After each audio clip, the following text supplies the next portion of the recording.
I'm 73 years old, and nobody has called me today. Not this morning, not this afternoon, not this evening. My phone is sitting on my lap right now, screen facing up, fully charged, fully connected, ringer turned on, volume set to maximum. I checked twice. I pulled down the notification bar and looked at it the way a man looks into an empty refrigerator, hoping something appeared since the last time he opened it. Nothing appeared. Nothing will appear. It's 7 o'clock in the evening. I'm sitting in a leather armchair in my living room, a room that's too quiet for a house that still has furniture for 4 people. The leather on this chair is cracked now, dried out the way leather gets when the same body sits in the same position at the same time every day, and the oils from the skin slowly eat away at the surface. The armrest on the right side is darker than the left. That's where my hand rests while I hold the phone. The room smells like old upholstery and reheated dough. My wife made dinner an hour ago. She didn't call me to the table. She said dinner is ready to the hallway, and walked back into the kitchen. Not to me, to the hallway, to the space between us that has become the third resident of this house. The television is on but muted. Some news channel, mouths moving, ticker scrolling, no sound. The only light in the room is the television's glow and the pale blue-white glow of this phone screen. The screen illuminates my face. I know because I can see the reflection in the window across the room, an old man's face lit from below, looking at a device that has nothing to say to him. I pick up the phone. I tilt it. I check again. 0 missed calls, 0 messages, 0 notifications. The screen shows the time, the date, and a wallpaper photograph from 2014. My family at a restaurant. Everyone smiling, my daughter's hand on my shoulder, my son making a face at the camera. Everyone in that photo still exists. None of them are here. My phone works perfectly. The Wi-Fi is connected. The ringer is on. Nobody has called me today, or yesterday, or the day before that. I trained the people I love to stop needing me, and they graduated with honors. Let me tell you about the lie, because I lived inside it for 20 years, and it was so comfortable, so warm, so flattering to my ego that I decorated it and called it purpose. The lie was this: they understand. I'm doing this for them. I was a middle management professional, not a CEO, not a surgeon saving lives. Middle management. The kind of job where you attend 12 meetings a day about things that could have been emails, where you answer calls from people who are also pretending their urgency is importance, where the office air conditioning hums at a frequency that becomes the background noise of your existence. That was my life. That was my cologne, printer toner, and office air conditioning, and the stale coffee from the machine on the 3rd floor that nobody cleaned. And my phone rang constantly. In my 40s, my 50s, that phone never stopped. Clients, colleagues, vendors, deadlines. I was needed. I was essential. I was the man who picked up on the first ring, the man who stayed late, the man whose phone was always in his hand. When my wife called during a meeting, I pressed declined. Not once, hundreds of times. The red button, the reject button. I pressed it with my thumb, the way you press a mosquito, quickly, automatically, without guilt. She'd call on the screen and flash her name, and I'd look at it, and look at the room full of people who were paying attention to me, and I'd choose the room, every time. When my daughter called at 7, and she called at 7 every evening for years, because 7 was when she came home from tuition, and she wanted to tell me about her day. I'd see her name on the screen, and I'd type a text, busy, call later. Later never came, not because I forgot, because later was a door I kept pushing forward. Later was always after this meeting, after this email, after this deadline, after this project, after this quarter. Later was a room at the end of a hallway that got longer every time I walked toward it. My son asked me to come to his cricket match when he was 10. I said I'd try. I didn't go. He asked again at 11. I said next time. He asked once more at 12. I said I was busy. He didn't ask at 13. He didn't ask at 14. He never asked again. He stopped asking the way a plant stops reaching for a window that gives no light. Quietly, without announcement, a silent redirect of energy towards sources that actually respond. My wife's decline was a staircase I watched from above, without realizing I was pushing her down each step. First she called, then she stopped calling and started texting. Will you be home for dinner? With a question mark that got less hopeful each time. Then she stopped texting and started leaving notes on the kitchen counter. Food in the fridge. No question mark, no name. Then she stopped leaving notes. The counter was bare.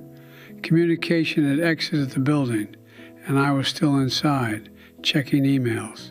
I wore busy like a medal, like it was a rank.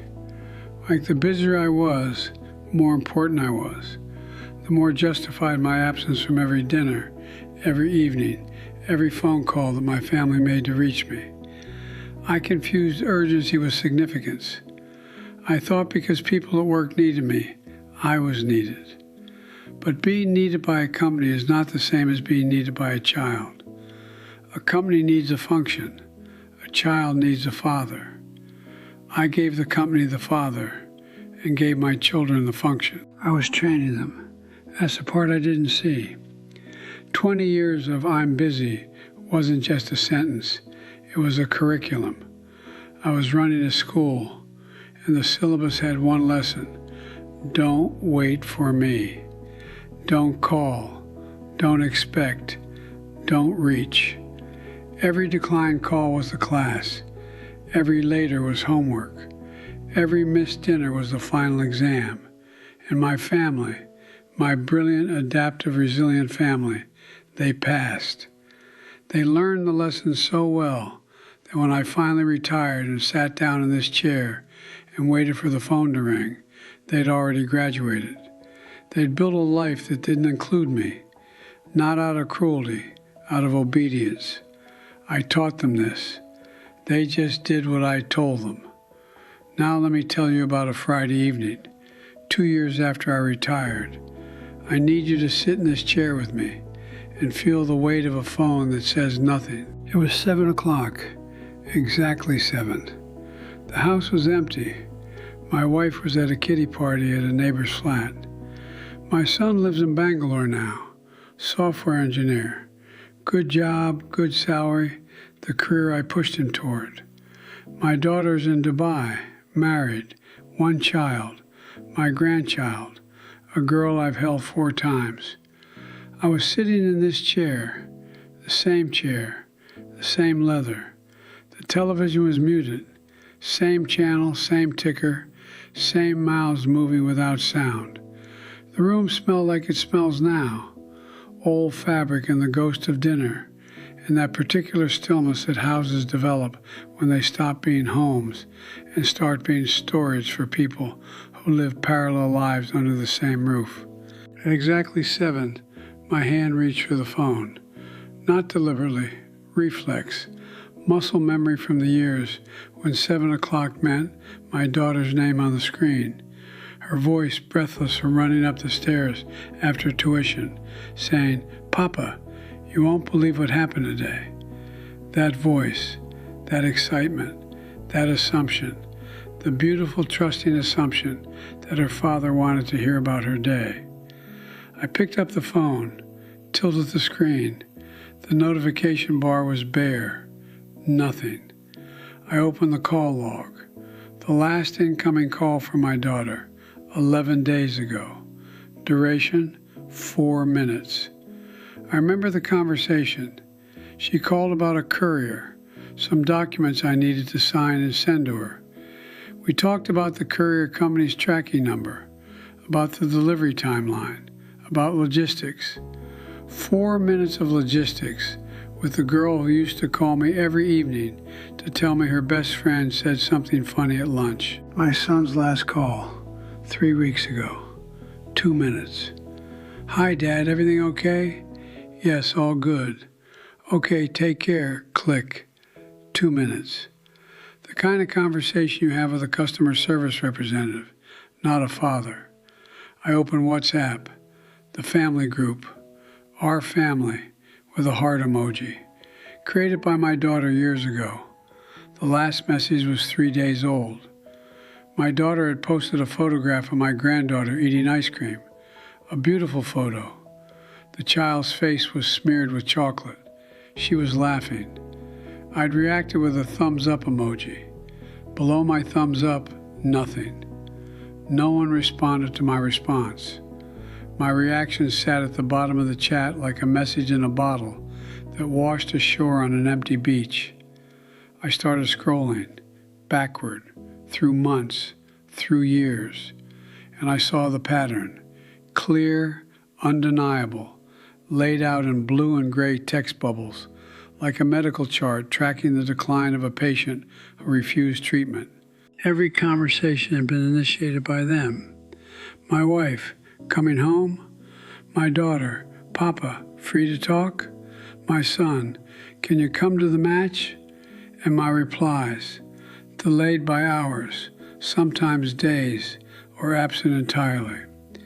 Or the 2 words that appeared so often, they look like a watermark across every chat. I'm busy. I scrolled and scrolled, and the words, I'm busy, repeated on that screen like a heartbeat. The heartbeat of a man who was alive in his office and dead in his family. Then I found the moment had stopped, the exact month. I could see it in the chat, a point where my daughter's messages went from daily to weekly to monthly to nothing. The last message he'd sent before the silence was a simple one. Call me when you're free, Papa. I hadn't replied, not because I was too busy, because I'd already trained her not to expect a reply, and she'd sent it as a final test, a last attempt, a hand reaching out one more time before pulling back forever. I don't remember that month. I don't know what I was doing that was so important. Some meeting, some deadline, some email that I've since deleted, from a company that has since forgotten me. She remembers that month. I guarantee it. She knows the exact week her father stopped being someone she could reach. The phone sits on my lap every evening now. Same time, same chair, same ritual. 7 p.m. Check the screen. Nothing. 7:05. Check again. Nothing. 7:10. Tilt the phone in case the angle somehow reveals a notification the first 2 checks missed. Nothing. The wallpaper stares back at me. That 2014 family photo. Everyone smiling. My daughter's hand on my shoulder. My son mid-laugh. My wife beside me, eyes warm. Nobody in that photograph knows what's coming. Nobody knows that the man in the center, the man with the phone in his pocket that he'll check before he checks on any of them, will one day sit in a dark room begging that same phone to make a sound. I called my daughter last week. She answered on the 5th ring. Her voice was polite, warm enough, but rushed. In the background, her child was crying. Her husband was saying something about dinner. She said, "Hi, Papa. Everything okay?" I said, "Yes, just calling." A pause. "Oh, okay. Can I call you back? It's a bit hectic here." She sounded exactly like me. Exactly. The same tone, the same polite deflection, the same unspoken message. I'm busy. I heard my own voice in her hurry. I heard 20 years of training playing back to me through my own daughter's mouth. She learned from the best. My son texts on Sundays, "Hi, Dad, all good?" One line. I reply, "Good," one word. The total communication between a father and son, 2 words a week, 14 letters. That's what 20 years of I'm busy purchases.